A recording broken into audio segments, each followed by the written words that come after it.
किर अंधारात भक्क उजेड मारत शंकर मास्तराची मोटरसायकल गावात घुसली तेव्हा दोन्ही हात हलवत गाडीसमोर कोणीतरी त्याला थांबवण्याचा इशारा करत होतं. गपकन ब्रेक दाबून त्याने आपली फटफटी थांबवली. मायला, लाईट गेली जणू. या खेड्यात एकदा लाईट गेली की माहेरला गेलेल्या बायकोसारखी लवकर येत नाही, तो स्वतःशी पुटपुटला. हेडलाईटच्या उजेडात समोरून वेडावेता हातवारे करत उभा होता. गावात हा वेडा कसा आला कोणास ठाऊक, पण त्याच्या वेडाचा गावकऱ्यांना काही त्रास नव्हता आणि भूतदयेपटी कोणी त्याला हुसकावून लावले नव्हते, म्हणून तो येथेच स्थिरावला. याचे वास्तव्य कायम मसवण्याच्या जवळच्या पिंपळाखाली, म्हणून लोक याला वेताळ म्हणून हाक मारत. काय रे वेताळा, कशाला आडवा आलास? शंकरने खेकसून विचारले. तुला नेणार हाय. अन कोण? खिकी करून ते वेडं अभद्र हसलं. शंकरने फारसे मनावर घेतले नाही. गावचा अनुभव असाच होता. मनाला काहीतरी वेडसर बोलून तो स्वतः हसायचा. त्याने वेताळाला टाळून आपली मोटरसायकल पुढे दामटली.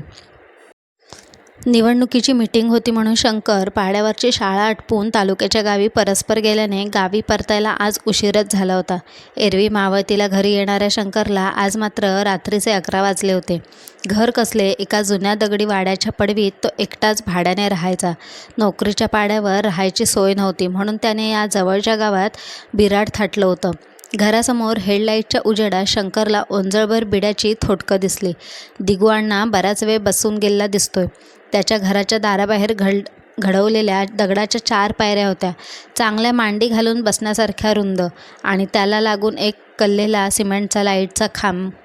लाईट असताना म्हातारा दिगू अण्णा बिडीचा कट्टा घेऊन यायचा आणि शंकरला ऐकलेल्या पंचक्रोशीतील घडामोडी सांगायचा.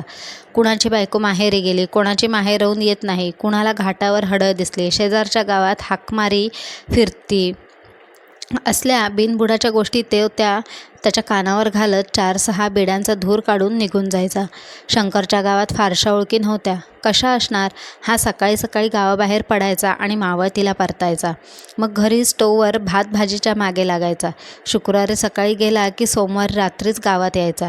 शनिवार रविवार आईच्या मदतीला गावी जावं लागायचं. त्याने झटका मारून मोटरसायकल मेन स्टँडवर लावली. जडशीर दाराच्या कडीला लावलेलं कुलूप उघडून तो आत गेला. सरावाने चाचपत खुंटीवरला कंदील काढून लावला. थोडी वात वर करून उजेड वाढवला.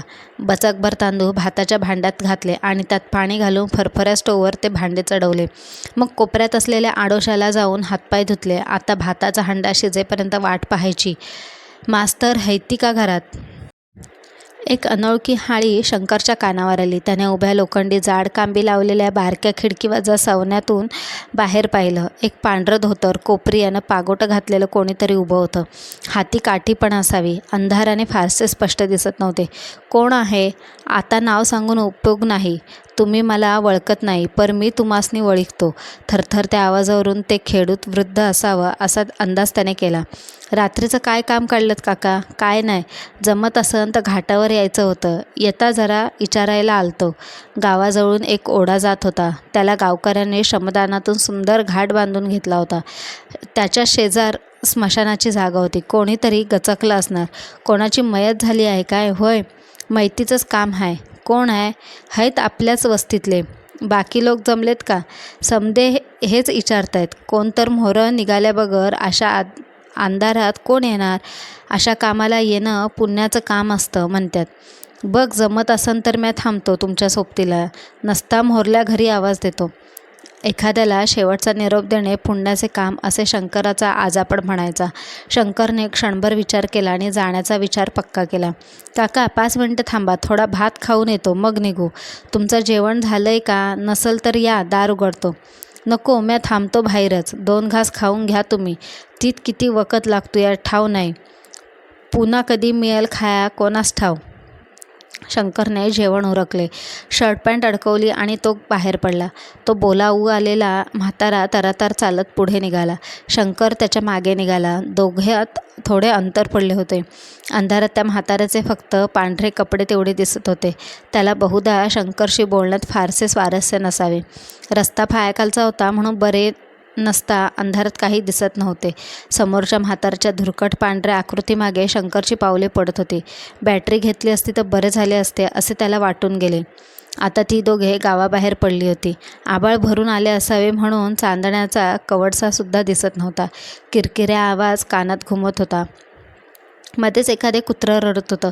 वातावरण गढूळ आणि गंभीर होतं, उगाच बेचैन करणारं. शंकरने सहज मागे नजर टाकली. त्याच्या मागे 25 पावलावर 7-8 गावकरी येताना दिसत होते, समोरच्या म्हाताऱ्यासारख्याच वेशातले. त्यात शंकरला काही वावगं वाटलं नाही. भडक रंगाचे कपडे गरम होतात. लोकांचा कल पांढऱ्या रंगाकडे असतो. म्हातारा म्हणाला ते खरे होते. कोणीतरी पुढाकार घेतल्याशिवाय कोण अशा अंधाऱ्या रात्री घराबाहेर पडणार? आपल्याला पाहून गावकऱ्यांना धीर आला असावा म्हणून ते आपल्या मागे निघाले. त्याला थोडे बरे वाटले. त्याने समोरच्या म्हाताऱ्याकडे डोळे बारीक करून पाहिले. त्याला फक्त त्याचे कपडे दिसत होते, हवेत तरंगत असलेल्या भुतासारखे. या विचारासरशी त्याच्या अंगावर सरसरून काटा आला. त्याचवेळी कुठून तरी घुबडाचे गंभीर ओरडणे ऐकू आले. शंकर गपकन जागीच थांबला. तसा समोरचा म्हाताराही पाठमोरा होता, तरी चालता चालता तसाच थांबला. शंकरने मागे वळून पाहिले. त्याच्या मागे असलेल्या गावकऱ्यांचा आता चांगला 30-40 जणांचा जत्ता झाला होता आणि ते सगळे थांबले होते. अचानक कडाडून वीज चमकली आणि क्षणभर आसमंत प्रकाशमान झाला. त्याची दातकेळी बसायची पाळी होती. त्यातील एकही गावकऱ्याला हातपाय डोके काहीच नव्हते, फक्त अंगावर चढवल्यासारखी कापडं. सकाळी सहज कॅलेंडरवर नजर टाकली होती तेव्हा आजच्या तारखेशेजारी काळ्या भरीव वर्तुळाकार चिन्हाचा उलगडा त्याला अचानक झाला. आज अमावास्या होती. पोकळ शिक्षणाने भूताखेतांवरल्या आत्मविश्वासाला खिंडार पडले. त्याच्या घशाला कोरड पडली. हातपाय लटलटू लागले. येथून पळे जावे असे त्याला तीव्रतेने वाटू लागले. त्याने कशीबशी 4 पावले झरझर टाकून पाहिले. समोरचा म्हातारा आणि मागच्या जत्त्याने त्याच गतीने आणि तशीच हालचाल केली, जणू त्याच्या पायाला ते बांधले होते. आता जाणार कोठे? जेथे जाईल तेथे हे सगळे असणारच होते. अचानक समोरचा म्हातारा थांबला. 1, 2, 3 असंख्य दिवट्या पेटल्या गेल्या. शंकरच्या आजूबाजूला निर्जीव प्रकाश पडला. त्याला त्या उजेडाने थोडा धीर आला. त्या उजेडात त्याला 2 गोष्टी दिसल्या. एक तर व्यवस्थित रचलेल्या 2 चिता आणि त्यातल्या एकावर पांढऱ्या मधाऱ्यात लपेटून ठेवले प्रेत. फक्त अग्नी देणे बाकी होते. ढगांची दाटी असूनही हवेतला गारवा वाढला होता. असंख्य दिवट्या पेटलेल्या होत्या तरी कोमटपणा जाणवत नव्हता.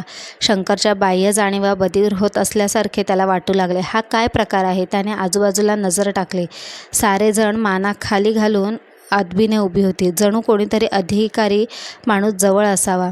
आणि सरणावरले ते प्रेत सावकाश उठून बसले. शंकर डोळे फाडून समोरचे दृश्य पाहत होता. क्षणाक्षणाला त्याच्या हृदयाची धडधड वाढत होती. समोर दिसणाऱ्या घटनांचा अर्थ त्याचा मेंदू लावू शकत नव्हता. ते प्रेत एखादा महाराज जसा सिंहासनावर ऐटीत बसावा तसा ताठ त्या सरणावर बसला. त्याने हळूच आपले दोन्ही हात आभाळाकडे पसरले. डोके वर करून हात धरले. हात खाली आणत स्वतःच्या चेहऱ्यावरला पांढरा कपडा फाडून दिला. त्या प्रेताचा उघडा चेहरा शंकरच्या माहितीतला होता. एक कडकडीत वीज शंकरच्या मनात चमकून गेली. सरणावर ऐटीत बसलेला गावातला तो वेडा वेता होता. या मास्तर, आज आमच्या पालखीचा मान तुम्हाला देण्यात येतोय. वेडसर वेताचे उच्चार कमालीचे सुसंस्कृत होते. मान कसला? तू कोण? शंकरने असे विचारले. अरे मूर्खा माणसाला सांगा, आम्ही कोण आणि या पालखीचा मान काय असतो ते. मघाशी एक घाटावर येतं का विचारायला आलेला माणूस, म्हणजे फक्त अंगार घातल्यासारखे कपडे. शंकर जवळ सरकले. मास्तर, हे वेताळ महाराज आहेत. वेताळ म्हणजे आम्हा भूतांचे राजे. आज आमोशा आहे. महाराजांच्या पालखी निघते आजच्या रात्री. त्या पालखीला समोर आम्ही दंगल करतो. ज्याला पालखीचा मान मिळतो त्याच्या इशाऱ्यावर सगळी भूतावळ नाचते. वेताळ महाराज खुश झाले की पुढच्या आमोशेला त्यांच्यासोबत गोंड्याच्या पालखीत बसता येतं. मला नाही कळलं, पण मी आता काय करू? तुम्ही फक्त शेजारी असलेल्या सरणाला पेटवून द्या, बाकी आपोआप होईल. शंकरच्या हाती पलिता देत त्याने सांगितले. क्षणाक्षणाला ती चिंता पेटून उठली. आगीने लवकरच ती चिंता ताब्यात घेतली. अग्नीच्या ज्वाला वाट सापडेल त्या चितेच्या फटीतून ओसांडून वाहू लागल्या. वेड्यावाकड्या ज्वाला हवेच्या तालावर नाचू लागल्या. मांस जळत असल्याचा वास घाटावर आणि नदीच्या काळ्या पाण्यावर पसरू लागला. इतक्यात एखादा फुगा फुटावा तसा आवाज झाला. रसरसऱ्या चितेच्या आहारातून चिलग्याचा डोह वर उसळून आला. कवटी फुटली. त्या आवाजासरशी शंकरला आत्तापर्यंत वाटणारी भीती पळून गेली. तो हाडं पोखरणाऱ्या गारवा कुठल्या कुठं गायब झाला होता.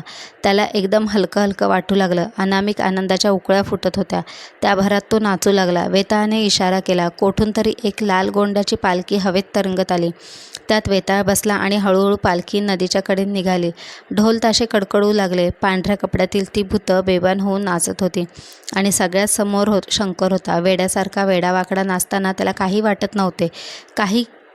कळत नव्हते. तोंडी एकच वाक्य होते, ढॅंचिक ढॅंचिक ढिंग ढिंग कितने बीत गए हे दिन.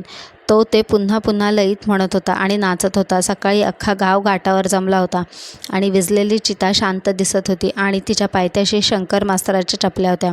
मला लई वेळ मास्तरांची वाट पाहिली. कोसावरल्या शेंडी गावात हाकमारी असल्याची वार्ता आल्याचं सांगायचं होतं. रात्री कोणी हाक मारली तर हाकला ओ देऊ नका म्हणून बजावायचं होतं.